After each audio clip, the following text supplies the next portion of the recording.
I'm always looking for ways to show my cat how much I love her.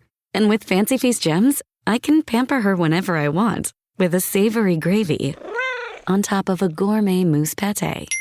The pyramid shape makes serving simple, so all I have to do is peel and plate to make mealtime feel extra fancy. And with 2 entrees in every pack, it's easy to turn every day into the extraordinary. Fancy Feast gems. Wish you could become a morning person? You know the type, up before the sun, early morning runs, first one to the office with donuts and a smile. How do they do it? Easy. With the new Galaxy Watch 8, sleep tracking and personalized insights from Samsung Health help you improve so you can wake up to a whole new you. One who, dare I say it, skips the snooze? It's possible. Train your sleep with Galaxy Watch 8. Learn more at Samsung.com. Requires compatible Samsung Galaxy phone, Samsung Health app, and Samsung account. For a limited time at McDonald's, get a Big Mac extra value meal for $8. That means 2 all-beef patties, special sauce, lettuce, cheese, pickles, onions on a sesame seed bun, and medium fries, and a drink. We may need to change that jingle. Prices and participation may vary. This podcast is supported by FX's English teacher. Last year's critically acclaimed series returns to follow Evan, Gwen, and Marky as they vie for their students' divided attention. See why Cosmopolitan called its premiere season a masterclass of comedy, while Glamour raved it's the year's funniest and most heartwarming new comedy series. FX's English Teacher, all new Thursdays on FX. All episodes now streaming on Hulu. This episode is brought to you by Nespresso and Samara Origins by the Weekend Coffee Collection. Introducing Samara Origins. My collaboration with Nespresso is a connection to my roots, to my mother, Samara. Coffee that hits the right notes. It transports you. Crafted with unique notes and bold soaring flavors. Experience a taste that moves you. Nespresso and Samara Origins. Discover more at Nespresso.com. Tom, when you go to an outdoor potluck affair, you know, one of those things where everything is served in large aluminum trays, what is your favorite dish? I don't know why, but the first thing that comes to my head is banana pudding. Oh my God, that's what I was going to say! That's exactly what I was going to say with vanilla wafers! Yes!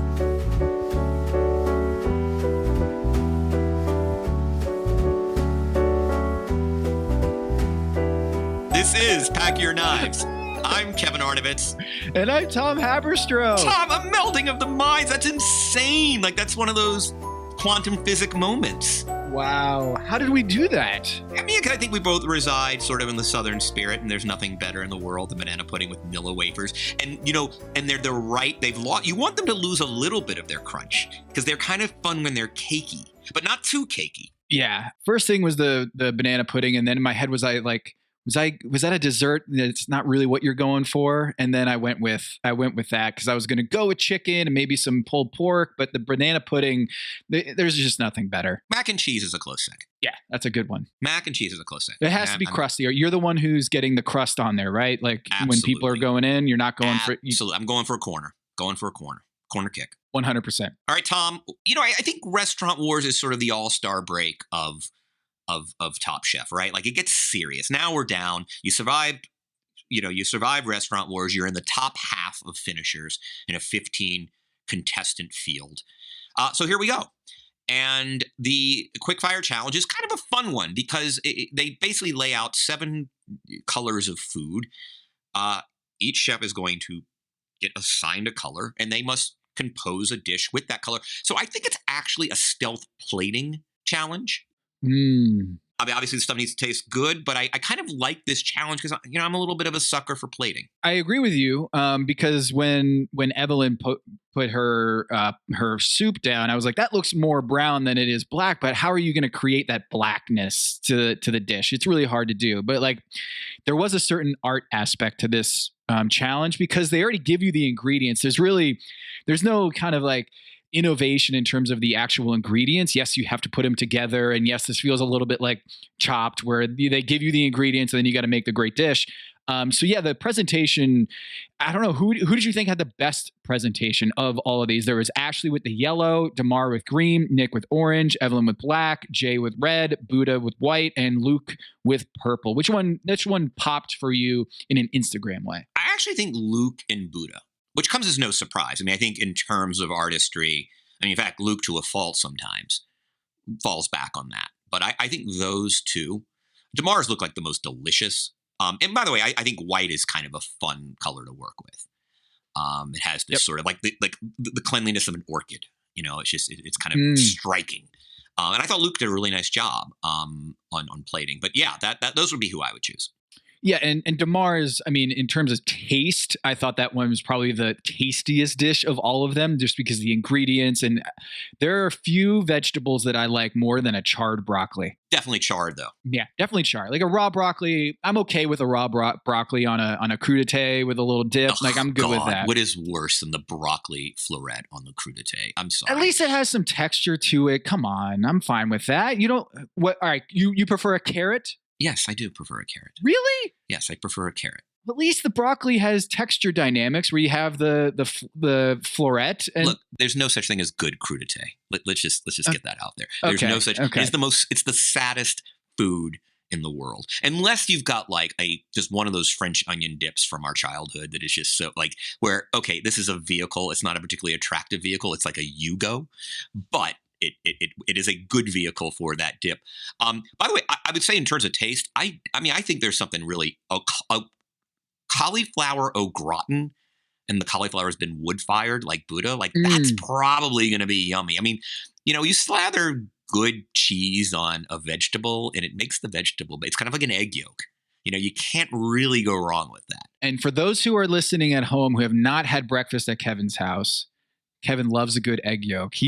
When I went over there, I mean, he served me scrambled eggs, but with no whites. It was just the egg yolk, and it was so good. It was so good. Egg white is filler. By the way, I would also give an honorable mention. I will totally eat gochujang glazed beets any day of the week. So I love beets, and I imagine Jay strawberry gochujang. So it's got like kind of a sweet, spicy. I would imagine that's my dark horse, and I wonder again. You can't taste the food, but in terms of that. So this was an interesting one. Like everyone kind of did well. I mean, Ashley and Nick were sort of like, it was good, not that good. So they were on the technical bottom, but you got the sense they didn't serve up any clunkers, just maybe a couple errors here and there. And then we had Damar, Evelyn, and Buddha on the top. Damar is just firing on all cylinders, even with immunity. He didn't go with, we'll get to it later. He got the immunity on this one because, you know, he produced an amazing dish. The guest judge, Naisha Arrington here, she was flicking her wrist because it was so hot fire. Like she was overcome with emotion about how good that dish was, Damar. And he's just so stoic. He's so stone-faced, and they bring it up all the time that he just doesn't show any sort of emotion in either direction. He's got this very baritone bass voice, and he's just very even-keeled. He's incredible. I feel like Padma and Naisha, there's this energy about Damar that they're just really attracted to because he just comes off as I'm just the steely guy who just produces amazing food. I'm never too high, never too low, and he just produces, and he does it here on this one with this tremula broccoli steak with harissa glaze. And then when you talk about Buddha, don't forget the avocado puree. Oh yeah, that was the thing that she was flicking her wrist. The avocado puree. He is the Barry Sanders of Top Chef chefs. You know, you get into the end zone, and Sanders got into the end zone a lot, and you just kind of toss the ball to the ref and you go back. Like there is something beautifully stoic, or like one of those coaches, you know, on the sidelines where the team just gets the improbable buzzer beater game winner and everyone's going crazy. It's like, I mean, like Brad Stevens was kind of like that. Jay Wright did the classic one. Jay Wright, Villanova won the championship on a buzzer beater, and he just turns and shakes the hand of the opposing coach. I mean, that's Jay Wright. So that he gets the Jay Wright award here for just he's a cartoon character at this point that he's not gonna react. He's just never too high, never too low. He wins the quick fire here. And interesting turn of events. I can't remember seeing this on this show. Padma just kind of coaching Luke up. You notice that? Yeah. I mean, I have to tell you something. I almost felt sorry for him. It was like a participation award for like the kid who's on the soccer team who isn't like really getting reps because he's terrible. And you still like it was almost like, yay, you had the fourth best out of 7 dishes. honorable mention. You got an honorable mention. Yeah. Like, all right, if it was top 3, just call it top 3. If it wasn't top 3, it's not. Like, it's almost like pathetically just, again, a backhanded compliment. It was a pity. It was a charity vote. It was a charity. It wasn't even a vote. It was a charity, like, I don't know, consolation prize. For the scoring of this episode, I did not give him a point or a half a point or a 0.25 for a top 3 in the quick fire. I don't think you can't give him anything. Like, he wasn't in the top 3. I gave him a 0. Yeah. He didn't get any points there. So to remind people at home who are scoring, we do a fantasy scoring system where in the quick fire, if you win the quick fire, you get 3 points. If you finish in the top 3 of the quick fire, you get 1 point. And if you're bottom, it doesn't matter. It's just you can only get additive points there in the quick fire. And Luke didn't get any because Luke, you don't get points, Kevin, on Pack Your Knives for just being just bad enough to not finish in the top 3. No participation trophies here on this show. So Naisha is sticking around for the elimination challenge. Kevin, let's set up what we are about to encounter here in Houston. They're going to pay tribute to Juneteenth, which is a holiday celebrated for the kind of the actual liberation of the slaves. I mean, one of the things that happened is, okay, so some guy in Washington, issues the Emancipation Proclamation, but like there's no Twitter, there's no internet. And frankly, there's still a lot of the South still controlled by the Confederacy. And in those places, they don't really give a shit about the Emancipation Proclamation. And in some places, actually, word doesn't even get there for quite some time. I mean, just remember, there's no functional mail system even in the Confederacy, which is essentially at this point still, while the secession has been turned away, it's still Confederate controlled land in many cases. So it was finally, and Galveston did play a key role in this, where it finally filtered out to the sort of the last of the territories and states, and that is sort of what it celebrates, is the actual freedom. There's de facto and there's de jure, and this is the de facto freedom. Right, and we had Chef Kwame and Chef Don Burrell who came and for this elimination challenge, and they went to Bethel Baptist Church, and it's kind of it seemed like a very beautiful, almost like transport in time. I remember going to Casco Viejo in Panama, and seeing like the old ruins of the old city, and it reminded me a lot of that with Houston, where this is kind of it's still standing, this church, and they're doing a tour of it. And then they were able to get the historical elements. They had some soul food there prepared for them, and it was a history lesson, and also fitting right in with the soul food motif here for the elimination challenge. So what the challenge was is essentially create your soul food, whatever that means to you. Is soul food your sense of place, your sense of home, your sense of ancestry? Bring it out on this dish and this challenge. And of course, Damar has immunity here, which is the last round of immunity, Kevin. And I feel like, again, they all produce some really good dishes. Yeah, and this is one of those, hey, it's tough to send anybody home, which again happens once you get to the top half of the competition. I mean, by definition, these are chefs who've cooked well enough to make it. And I love this part of the challenge. I mean, look, I guess there's some schadenfreude if there's a chef you don't respect. The crash and burn does create sort of a level of trauma, but I really like it when you start having to make the finer distinctions to determine, who was superb and excellent and who was merely very good and therefore vulnerable to being sent home. It's one of those, I mean, we see challenges like this in various contexts every season, right? Which is, you're paying homage to heritage. Freedmen's Town is sort of the basis of it in this particular episode. But at the end of the day, the 7 chefs are each asked to cook something that represents your heritage.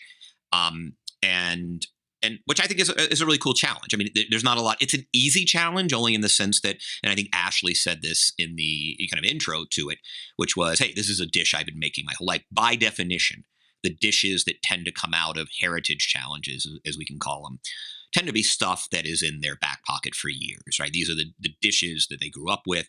And as a result, I think it is a bit easier. And again, other than other than DeMar kind of running into a problem on his skillet for his hoe cakes, there really didn't seem to be any snafu. Buddha even said, Tom, I was done early. I was, the kid turning in his paper and then reading the sports section as I did. Like that was sort of, for 30 minutes. I mean, standing in the test early. Nice brag there, Kevin. No, you finished your multiplication tables early, and then you also had a newspaper there. Oh, come on. At your desk. What did you, didn't you bring, I always brought the paper to school.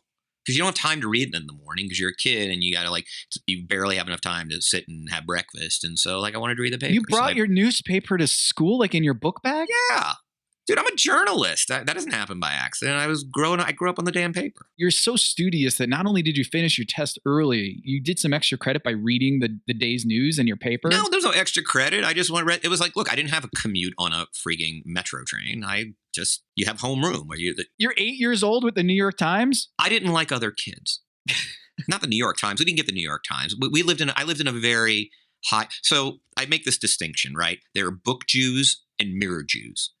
Book Jews have books on their walls. Mirror Jews have mirrors on their walls. I grew up in a little bit of a hybrid, but leaning mirrors. So we didn't get the New York Times. We didn't get the New Yorker. We got the Atlanta Journal-Constitution. And I think we got USA Today because I needed the stats on Tuesdays and Wednesdays where they did the whole National League on Wednesday, the whole American League on Tuesday. So USA Today was actually, I don't think it was a particularly great newspaper, but man, presentation. They always had the Nielsen's, which was, they're great on lists and graphs. And if you are a list and graph man, as you are, Tom, there was a certain pleasure to McPaper, which USA Today was known as somewhat derisively. But McDonald's is good sometimes. So you're reading the op-ed section of national publications while I'm just scribbling drawings and mazes on a sheet of paper. I grew up loving newspapers, which is how I ended up in this Fakakta industry. Anyway, enough of that.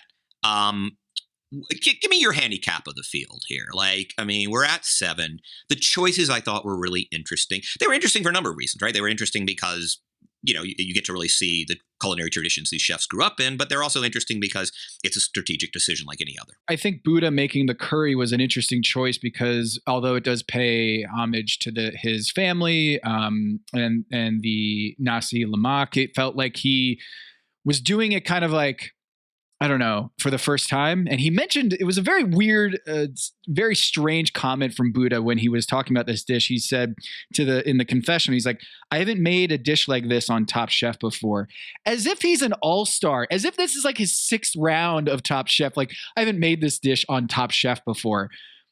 Buddha, has he secretly been on All Stars before? Because it seems like he does have this kind of pedigree on this show that he can say something like that as if he's been on the show for 17 years. Oh, I just interpret it as hey, he's worked through at this point 6 quickfires and 7 actual challenges. It's been 13 dishes and he hasn't done this. By the way, I do want to call out the best nasi lemak I've ever had is in a Bornean restaurant in Alhambra, which is just east of downtown Los Angeles. It's in sort of the San Gabriel Valley. There is an actual Bornean restaurant, and Borneo's not a very big place.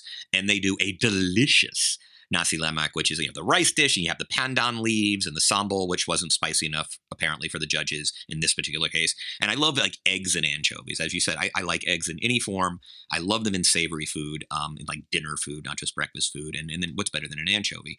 And so it is sort of a little bit of a deconstructed curry dish. And in this case, I thought it sounded like the deconstruction did not serve Buddha well. That's right. The whole was not greater than the sum of its parts. And that's something that didn't get him sent home. And we'll talk about who did get sent home in a little bit. But I thought Nick did a really solid job. Ashley, well, we'll save that one. Evelyn with the chorizo soupe with the beet cake. It was kind of blew the minds of all the judges that she was able to do a beet soupe. And I think when you're Ev, this wasn't exactly the categorical, traditional, conventional Evelyn dish, but still, she is just rolling, man. One is, I was quite surprised that she wasn't mentioned as a contender for the win. I mean, when they did that, there was only 2 nominees. The other thing is, I totally love this. And again, I go back to Chef Gregory. It is that umami chorizo saltiness, the sweet pineapple, kind of the herbaceous salsa verde, and then obviously this kind of corn in beet hybrid. Like there is something Gregory-ish about her food, and I've said it now 3 times. But in some ways, she and Damar are kind of the most underrated chefs. We totally missed out. And she's kind of bubbly, and I think sometimes we discount. Although in this guy, I would say we say if a chef doesn't seem serious that we discounted in the draft, but Damar seemed very serious. But Evelyn she's kind of my favorite contestant right now. I will tell you right off. She is my favorite contestant right now. She takes risks. I love kind of her hybrid tendency. Like, again, she could have made a plain old masa cake, but she knew it would look prettier. You add this extra component. Beets are delicious. I'm sorry, they are. I mean, people don't care for them often, but like, I love the choices. I loved the component parts. Again, it feels like a Gregory dish to me. Yeah, Gail called it chef magic, and she's rolling. And Evelyn in our scoring system is very strong. She's in second, the most on your team, for good reason. And Jay wins this episode. I kind of felt like she was waiting to break out. She's got 2 wins here. The kimchi fish sweet potato puree. Tom makes the dad joke of it's Seoul. It's, soul food. Mm-hmm. Get it? Korea. Capital is South Korea. Get it. And we're at this point where Jay, I feel like, is in that tier. I think she has shown the ability that she can win this damn thing. 2 wins with this tied for the most of the remaining contestants. What'd you think about her dish here? Oh, I wanted to eat it so badly. First of all, I love fish. And I love when real chefs do fish because it's not easy to do at home. And it's just so clean. And I'm probably on my way to pescatarianism. So I'm, it's wonderful to see that kind of dish. So many very fun little pieces, like the shrimp bisque. Mm-hmm. Mm-hmm. You don't have to do that. And it just gives it, it gave it a creaminess, a place to sort of situate the cod. You still kind of capture that sort of fish stockiness with the cod, you have a shrimp. And, and then just kind of, topping off with kimchi, which is just a wonderful additive. Kimchi gives you crunch. It gives you vinegar. It gives you spiciness. It's just such a great practical food for more composed plates. So it was just like great choices, just great choices. This often is, and we talked about it with Evelyn, sometimes the challenge is, what are your component parts? And those parts are very, very important because they provide the necessities the judges want: acidity, umami, etc. And it's very much about, it's obviously about your prep and your cook, but in many cases, it's really about the component parts and those who nail it. And it's a weakness, I think, and to segue, I think the component part task is a weakness of Ashley's. Totally. And she gets in the bottom here where she mentions the low country crab rice. And when you say crab fried rice or crab rice, it's crab. Give me the crab. And Gail was like, I didn't even get any crab whatsoever. And she does the gravy where Tom criticized it as like you had 2 concepts and you kind of mashed them together. And one was way overpowering. The oyster gravy was okay, but then it just totally dulled the rest of the dish. And I think for Ashley, like, she has a common mistake, which is she says something in a dish and then it doesn't really come through and it doesn't come together. And I think with this one, that was one of her mistakes. Is listener, listen up. This is important. Okay. I'm going to try to save you some money here. If you're still overpaying for wireless, it's time to say yes to saying no. At Mint Mobile, their favorite word is no. You may think like, oh, that's bad. No contracts, no monthly bills, no overages, no hidden fees, no BS. Here's why I said yes to making the switch and getting premium wireless for $15 a month. You heard that correctly. $15 per month. Ditch overpriced wireless and the jaw-dropping monthly bills. And of course, there are all these hidden fees and stuff, but at Mint Mobile, plans start at $15 per month. All the plans come with high-speed data, unlimited talk and text. You're not doing like weekend and nighttime minutes or anything like that. And it's delivered on the nation's largest 5G network. Use your own phone. Don't have to get a new phone. Use your own phone with any Mint Mobile plan and bring your phone number along with all of your existing contacts. I switched months ago. People have asked, did you actually switch? Yes, I actually switched months ago, and I don't know what to do with all this extra money. I've cheated the system here. I've rigged something. This is an Ocean's 11 situation where I'm stealing wireless from Mint. That's how good a deal it is. Ready to say yes to saying no? Make the switch at mintmobile.com/dings. That's DINGS. That's mintmobile.com/dings. Upfront payment of $45 required, equivalent to $15 per month. Limited time new customer offer for first 3 months only. Speeds may slow above 35 gigabytes on unlimited plan.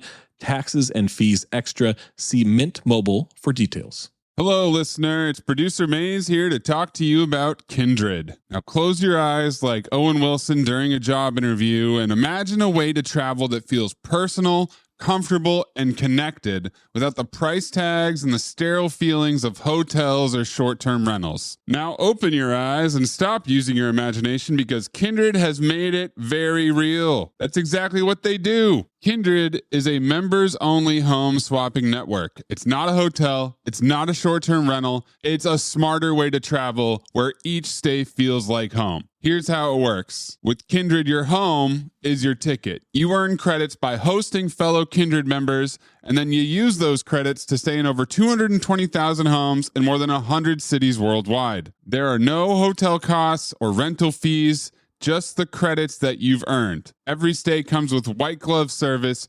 24/7 trip support, and $100,000 in host protection. Make it easier for you to travel and enjoy yourself and not worry about details. I've used Kindred and I found an amazing home for a weekend getaway in an idyllic location with amazing views and great ambiance. It had everything I needed. And the best part was, it cost me $0. So apply now at livekindred.com and use code DINGS to join for free. Plus, you'll earn 5 nights of travel credit just for signing up. That's right, that's 5 whole nights for free at livekindred, KINDRED.com, code DINGS, DINGS, livekindred.com, code DINGS. Hello, listener. It's producer Maze here to talk to you about Quince and their cookware. Cooler nights mean cozy meals at home, and Quince's cookware has made fall cooking so much more enjoyable. Their pieces deliver the quality and performance of luxury brands, but at a price that makes sense. And they look gorgeous on the stovetop, too. No matter what item you need to complete your kitchen, Quince has you covered. With 5-ply stainless steel pots and pans, nonstick skillets, chef-quality knives, and even ceramic bakeware, which is perfect for cozy casseroles or Sunday roasts. And when you look at these prices, you might think, how is Quince doing this? How do they deliver high-quality items similar to high-end brands that are half the price? Well, let me tell you, they partner directly with ethical top-tier factories to cut out the middlemen and pass the savings on to you. And it's not just cookware. I got myself some bath sheets. That's right. When you're a tall man, you have to use bath sheets, not bath towels from Quince. It's like drying off with a cloud. It's incredible. Upgrade your kitchen for cozy fall meals with premium cookware from Quince. Go to quince.com/dings for free shipping on your order and 365-day returns. That's QUINCE.com/dings, DINGS, to get free shipping and 365-day returns. Quince.com/dings. The family that vacations together stays together. At least, that was the plan. Except now, the Dastardly desk clerk is saying he can't confirm your connecting rooms. Wait, what? That's right, ma'am. You have rooms 201 and 709. No, we cannot be 5 floors away from our kids. The doors have double locks. They'll be fine. When you want connecting rooms confirmed before you arrive, it matters where you stay. Welcome to Hilton. I see your connecting rooms are already confirmed. Hilton, for the stay. This episode is brought to you by Indeed. When your computer breaks, you don't wait for it to magically start working again. You fix the problem. So why wait to hire the people your company desperately needs? Use Indeed's sponsored jobs to hire top talent fast. And even better, you only pay for results. There's no need to wait. Speed up your hiring with a $75 sponsored job credit at Indeed.com/podcast. Terms and conditions apply. There was just no crab and it didn't pop. And I think when you have at this stage of this competition a mistake like that, I thought she was going home. Kevin, when they described Luke's dish, I was like, yeah, I mean, but it was good. It just maybe didn't have the right, didn't have enough fat in there, that it wasn't a juicy meatball. But Ashley really did feel like that was the losing dish, that was the eliminated dish. I really felt like there weren't as many positives about that dish as, with Buddha or with Luke. And so I was actually very surprised that Ashley was not sent home here. I, however, probably would have fallen into the Tom camp. I think I would have eaten that all day. Like, I don't mind the slop. Like, I know it's not a beautifully composed dish and it lacked texture and all the things I'm sure were true, but I have a feeling I would have eaten that. I mean, what is better in this world than oyster gravy? Oh, confession, Tom. I ate 4 dozen oysters by myself the other day. Hey, not a confession. That is an accomplishment. I want to tell you, the chef at the restaurant, it's a new place in Memphis. He came out to dap me. What kind of oysters did you go with? It was Gulf Coast, and there was some Washington State. It wasn't Kumamoto, and it wasn't Kushi. I'm trying to remember what it was. There's a place here in Charlotte called Sea Level that has like dollar oyster happy hours. Yes, and that's what I did. That's what I did. There's nothing better in the world than just sitting in front of like 6,000 oysters and crushing them. And people are always like, oh, you're going to get sick later. And I have never gotten sick. Never. And shout out to Sea Level that it's always prepared nicely. And my dad and I, we sat down, we polished off 108 together. And the restaurant did the same thing. Was like, some guys over here did like 99. These 2 dudes came in and did 99 oysters. And my dad and I looked at each other like, we'll do that for an appetizer. It's like the Joey Chestnut moment. I think he ate 70 hot dogs. Are you mignonette? Like, do you like a cocktail sauce or do you like a little vinegar? Like, no, I'll tell you something, man. You just like to slurp it down? I am a purist. And the funny thing is I only didn't get a 5th dozen because I had to go. I had a 6:30 call. And I hit happy hour. I hit happy hour. So I'm going to go back. Like I'm first of all, it's one of the few places. This is called Fancy's. It just opened in Memphis. If we have Memphians listening, or if you're going to Memphis. And by the way, there's nothing really extraordinary about the place, but they do have the best Baby Jim Caesar salad I've ever had. And they have just oysters, and $1 Mondays through Thursdays, 46. That's my thing, because like they're like $3 or $4 when they're not. I mean, oh yeah. He told me that it's actually a lost leader, that he's losing a quarter on every one of my oysters, and I felt terrible. He's like, no, we need to turn the inventory, and I was like, I feel terrible. As you're tipping back the oyster and gulping it down, he's like, oh, I'm losing it, and you're like, don't care. This is delicious. It's the old Yiddish joke, like he's losing money on every sale, but he's making it up in volume. Wait, Kevin, what was the joint in Memphis you always sent me to? Andrew Michael? Hog and Hominy? Was that Memphis? Yeah, so Hog and Hominy and Andrew Michael, same restaurateurs, one of the best restaurateurs in the Mid-South. They now have actually even more places. They opened Mary and Catherine. They opened Grey Canary. They opened Bishop, which specializes in tinned fish. Oh. And I don't know about you, Tom, but I am a big tinned fish man. Yes. And actually I've been doing a breakfast. They also do just a perfect French omelet. And that's going to my 11 o'clock midday meal now in Memphis. It's right next to my hotel. So, I'll just take this time. So, I've been eating well in Memphis. Bishop was fun. However, Minneapolis still impresses. It is Spoon and Stable, I think, is one of the 5 best restaurants in America. And then there is a very well-regarded new chef, new restaurant called Owamni, and it is Native American food. And they only have ingredients that were here before colonization. So there's no chicken or beef on the menu. There is game. There is bison. There is duck. There is trout.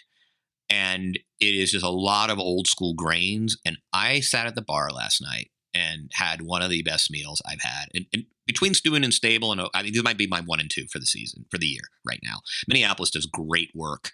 And I always enjoy my eating here, even though it's freaking 41 degrees. They don't do spring, but they do food. Yeah, how do those local animals survive in the winters up in Minneapolis? That's my question. I think bison are pretty resilient. You see them around Wyoming. They're pretty resilient. I know. I just don't want to live in that climate again. We lived in Miami together, and after that, I've been spoiled. That's why I'm in Charlotte, is just because, I can't get too far away from the family up north, but I also, it's beautiful. It's 75 degrees out right now. This is where I'm at. So, Kevin, I want to ask you about this. This episode was very odd to me because the editing was different than it usually. The structure of the episode didn't ring true to how it usually is, and I'll explain what I mean. Like coming out of a commercial break, they almost like spent like 2 minutes reviewing Nick's dish and Jay's dish. after they already talked about them and then they reviewed them and then they went to like the next chefs, and it was just very odd that they did that like summary 2 minutes of Nick again, and then Tom and the whole team of judges were together, and then they weren't together in the second half of the judging of the eating at this party. They split off into 2 groups. First, they were all together, where it was Padma, Tom, Don, Kwame, Gail, and Naisha, and then they split off into 2 groups where Tom and Padma were in a separate crew with Don. And then Kwame and Gail and Naisha were in a separate team, and they were eating and judging themselves. And I didn't get that communal, like the 6 of them are talking about the dishes, and it was really cool to like see them all like disagree or what their thoughts and chiming in. No, it like halfway through, there was this like split where they went into 2 teams, and we didn't get that communal like huddle up, which was odd. And I don't know if there was something that happened in the episode that they had to like split them. But the other thing that was odd to me was there was no top or bottom 3. Like they didn't separate the 2 groups. And it was very confusing to me because normally we get that even at this stage where there's 7 chefs, we normally know who's in the top and who's in the bottom, but they decided to do all of them in front of them. And I was struck by that. Did you? Yeah, I mean, did you notice? And it's funny, and we'll have to talk about scoring, and I usually defer to you on this. I thought that was weird. And my interpretation was DeMar, Evelyn, and Nick on the top. Or maybe Nick kind of, DeMar, clearly, I had it ranked this, just by virtue, and again, I didn't rank them, I'm by virtue of their commentary. Yeah. Right? Yeah. I had, obviously, Jay number 1, DeMar number 2, Evelyn number 3, Nick number 4, Buddha number 5, Ashley number 6, and Luke, who we haven't talked about yet, number 7. Okay, I would have the same exact ranking, except I would have Ashley at the bottom and Luke in that second. No, I'm not saying what you would do. I'm saying what I interpreted the judges did. And again, I can't comment. I'm still saying that Ashley, judging by the judges' reactions, I thought Ashley had the losing dish. And Luke, I was still very surprised that he was sent home, even though he's been kind of a freeloader this entire season of Top Chef. He's just been like somehow latching on to the car and just holding on as it pulls away. That didn't seem like to me a losing dish compared to the I mean, mom's, maybe I'm biased, is that one of the few dishes that my mom made for me as a kid was meatloaf. And she's not a great chef in the kitchen, but she would always make this meatloaf, and she also did a good beef stroganoff. So like that dish, when Luke came out with it, I was like, oh, that's nice, because I have a similar, I don't know, if I were going to think of home and what my mom cooked, that would be similar to what I would have done, even though I'm not I'm not a hundredth of what the chef that Luke is, even though he's clearly last in this competition at this point. But Kevin, do you disagree that you thought he shouldn't have been sent home? It should have been Ashley? I don't know. And I'm not taking, the fifth here. I honestly, we don't taste the food. We don't taste the food. I will say that if he didn't execute his protein, that is consistent with sending homage, which is, and whereas, okay, she combined 2 components that should have been apart. But I got the sense that the rice was good. The oyster gravy was good. They were annoyed that, she left money on the table by not, she nailed all the prep and or the cook, and then she just kind of threw things together. Whereas he didn't nail his protein. That is typically a very important means of judgment. His cheesy mashed potatoes look great. So he did a fricadella, which is just essentially a Nordic meatball. And it didn't have the fat it needed, and it didn't have the juiciness it needed. And so it was a little too firm. The whole point of meatloaf is juiciness, as they said. I didn't eat a lot of, we never made meatloaf growing up.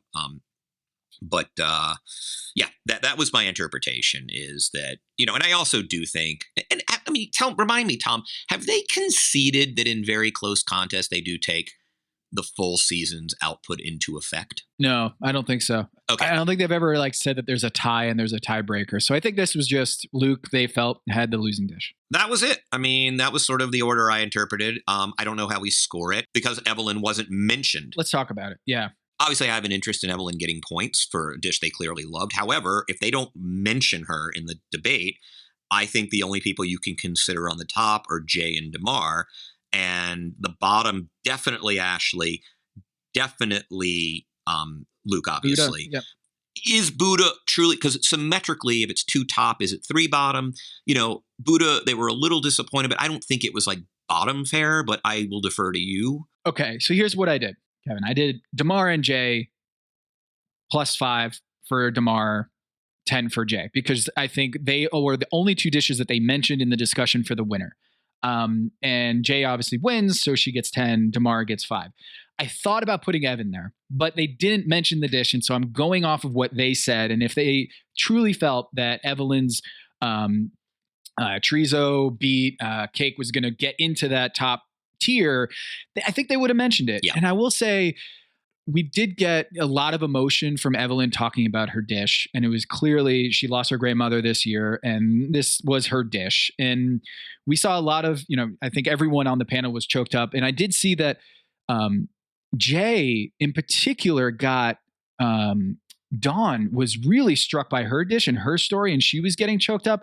And then suddenly Jay's just streaming tears down her face, and we didn't get that story. We didn't understand. Like, there was a little bit, but not Naisha. Dawn was just clearly super emotional about Jay's story.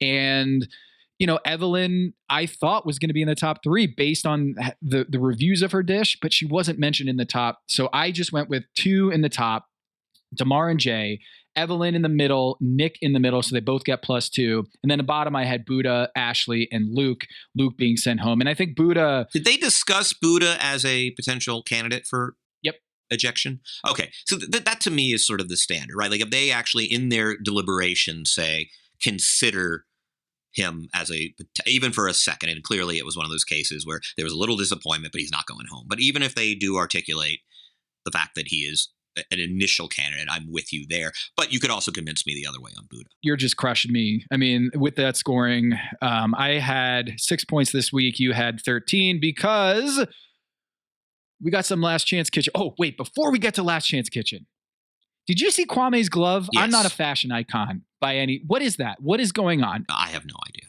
I admire him for his sartorial ambition. Hey, that's cool, man. You do you. It doesn't hurt anybody. Almost like a medieval armored glove, like a gold glove, but had like lots of like jewelry on it. I've never seen anything like it. And look, I'm a white dude, middle-aged white dude in Charlotte, North Carolina. I don't understand what that is.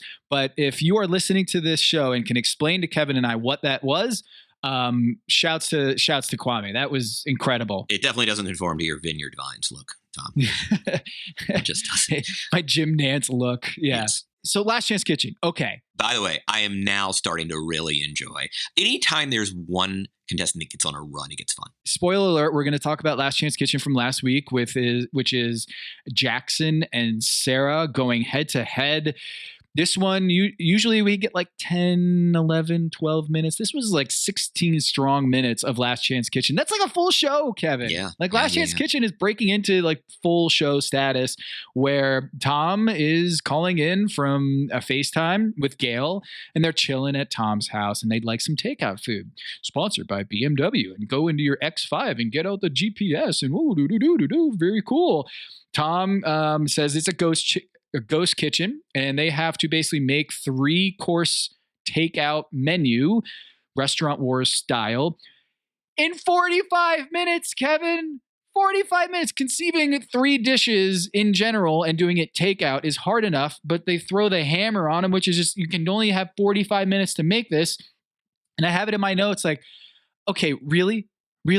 45 minutes for this, but Sarah does Jamaican. Insane. Jackson does casual Italian. And I don't blame them for just going to these things that they know that they can do well. Like, oh, duh, Jackson does casual Italian. Well, because he's only got 45 minutes to create 3 courses. And one of them's a pasta, he decides. Yeah, it was amazing. So Jackson comes in and does chicken and eggplant. He does the pasta.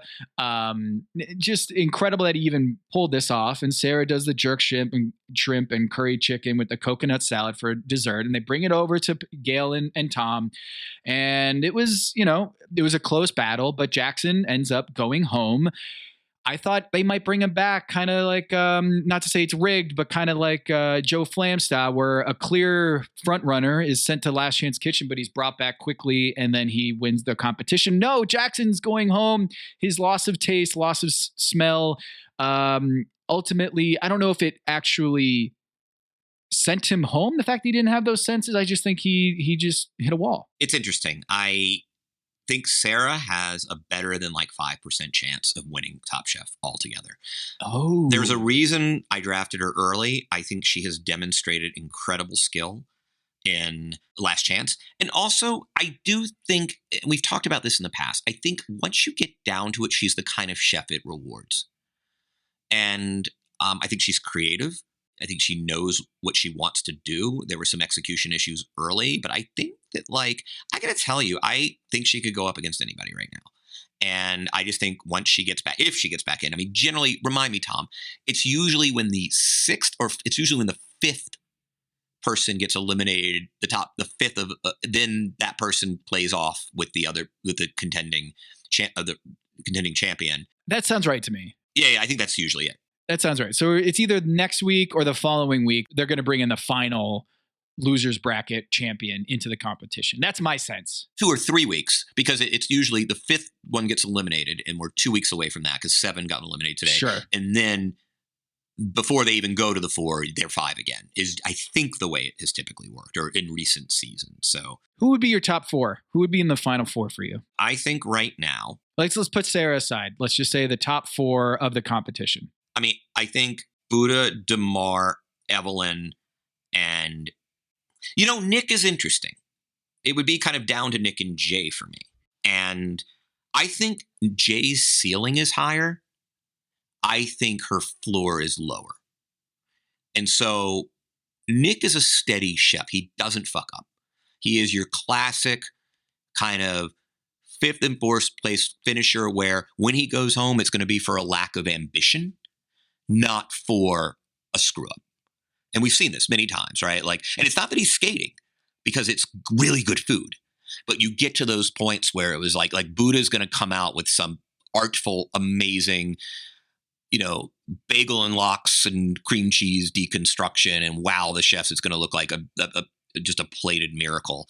And Nick's going to give them just a really lovely piece of meat that is accented by wonderful additives, and it won't be enough to beat like the true artistes. He reminds me of the Budenholzer Atlanta Hawks, where they're going to be really good, but they're not going to have the high upside of a LeBron team, right? They're not going to have the high upside to win it all. And I think if I'm going to produce a final 4 here on this show, Buddha, Jay, Damar, and Evelyn are my top 4. And Nick is going to be bumped down. He can win 60 games in the regular season, but ultimately when it takes to win the championship, he hasn't shown that ability to hit those notes yet. That's not to say he can't and he won't. I just think he is just below that threshold. So we do have something we need to discuss here before we go. We got a comment here. Mays, our commissioner, can you join us, please?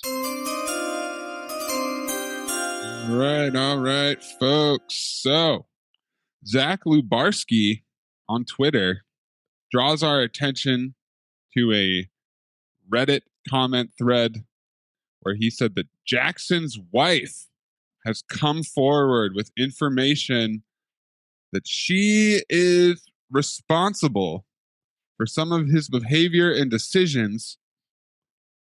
Her Reddit handle is Mrs. Kolb. Hi, Jackson's wife here. He didn't watch previous seasons because of me. Oh, wow. He was leaving for 8 weeks, and every mention of TC, that's Top Chef, you PYK heads out there. Tom Colicchio, maybe. Is it Tom? Every mention of Tom Colicchio brought me to tears. I was selfish and ultimately at fault for his lack of, quote, research. She didn't let him do his own research, Tom. That's something I have to live with. It's not a full frowny face. It's kind of a, just the one corner down. Mm-hmm. That emoji. Your thoughts, Kevin? My thoughts are Oh, I'm devastated for Jackson for listening to terrible advice. Yes, Tom. Yes, you're a 17-year-old preparing for the SATs. By no means would you look at a practice test. Like, in fact, just go in there cold, right? You're scouting the Miami Heat for a conference final. By no means watch any film of what this team runs offensively and defensively, right? Like this is absolutely what terrible advice. I'm sorry, it's two corners, frown face. I hear what you're saying. And his wife is very much working together at their restaurant, right? In Los Angeles, I feel like they open a restaurant together. So it's not like she doesn't know what not studying for Top Chef competition would do to his chances of winning. And I kind of feel like maybe there's a little sabotage there, that maybe if, he comes home sooner, I don't know if the actual ramifications of him getting eliminated, if he's held in that purgatory of Last Chance Kitchen longer or what, but maybe she just wanted to see her husband home sooner. I don't know. All right, but if you're going to do it. I'm sorry, that's selfish. To me, I actually commend her for being honest about this and coming out and falling on the sword and saying, hey, my bad. I actually screwed up that, and I'm going to come out and I'm going to defend my husband here because I screwed that up. So I actually give her a little bit of points, some brownie points there. But ultimately, man, that's tough. Jackson, buddy, I feel bad for you. You not only had no taste of smell, no taste or smell, but you had no homework done. Yes, you had a spouse sabotaging you. I mean, let's just call it what it is. I agree. I appreciate the transparency. It's good for her to own up to the error, but it is an error, Tom. It is, but you're also talking to you're on the road a lot, Kevin. I am on the road constantly. And your partner allows you to be on the road a lot, and so this might be a little foreign to you. Is the idea of like no. But Eric will not respond by saying, "Hey, Kevin, I know you have game night deadline writing. Don't watch the game. Just write." Yeah, Eric, we were disappointed to be apart as long as we were, and I really miss Howard too, my golden. But they don't tell me don't watch the freaking game that you're reporting on. You're right. Crazy thought for you, Jackson. Just outside the box thinking from me, Maze, the producer who doesn't watch the show. Have you ever watched something without your wife around? Like maybe, your wife has an activity for the day and she goes out with the gals and then you watch your Top Chef. Or just take your iPad to the John. There you go. Watch it in the shower, put it in a plastic bag. Wherever you can find time to do your own research. You could have done it, Jackson, and I'm sorry, buddy. It seems like he might have thought of that, but he's got a wife who would find out somehow. There's a lot of trust there between the two of them that he would not do his homework in his private own time. That is a great point. Well, Jackson, one of the more interesting contestants ever on Top Chef, in my opinion. The fact that he didn't have taste, didn't have smell, and then had to confess last week in a really curious moment where he kind of knew he was going home and he had to say it. But yeah, also dealing with that other thing, which is he wasn't allowed to even mention the phrase Top Chef before he went to the show. Very, very, very difficult circumstances for Jackson. Well done. Considering all of the stuff the obstacles that you had to jump over, kind of like the hurdles that Don Burrell hurdled over to get to the Olympics. Jackson was jumping over those hurdles and didn't quite get to the finish line at Top Chef. Kevin, down to 7 chefs here. No, down to 6 plus Sarah. Down to 6 plus Sarah in the Last Chance Kitchen. I think still Buddha's my favorite here. Damar right there behind him. Then I've got Evelyn. It's close. I mean, after Buddha's mistakes this episode, it might be just 1A, 1B, 1C, and 1D. I would say 1A, 1B, and 1C. Jay, again, she does commit errors. She's not flawless. I think her ceiling is really high. I also think that she is prone to some mistakes. She's got 2 wins. 2 wins. I know. But again, I'm not debating that. Like, she will rival the others in wins. The question is she does spend some time on the bottom, unlike Damar. Buddha actually does because he's a real risk taker. But that's all I'm saying. I love Jay as a chef. I just think that, there have been a couple of misexecutions and you can't afford that. Closing thoughts, Tom. Padma, I don't know, kind of feel like she's going to be really excited if Luke takes down Sarah in Last Chance Kitchen and comes back into the competition. I feel like Padma's going to get at the pom-poms out and really cheer that. She really did feel like she was just like cheering him on and like it was a charity case. And I don't think Luke's going to be long for the Last Chance Kitchen world. He's already inside his own head, and I don't think he has the kind of versatility that Sarah does. So I don't think Last Chance Kitchen is going to go well for Chef Luke here. I think Sarah's going to be back. And I think she's going to be a force once she gets to the final 5. That is my prediction. Agreed. I think she's going to be right in there in the mix. And by the way, you can build a lot of confidence in LCK, and that's doing it. So that's my final thought for Tom Haberstroh. This is Kevin Ornaments, Anthony Mays, our producer, and this is Pack Your Knives.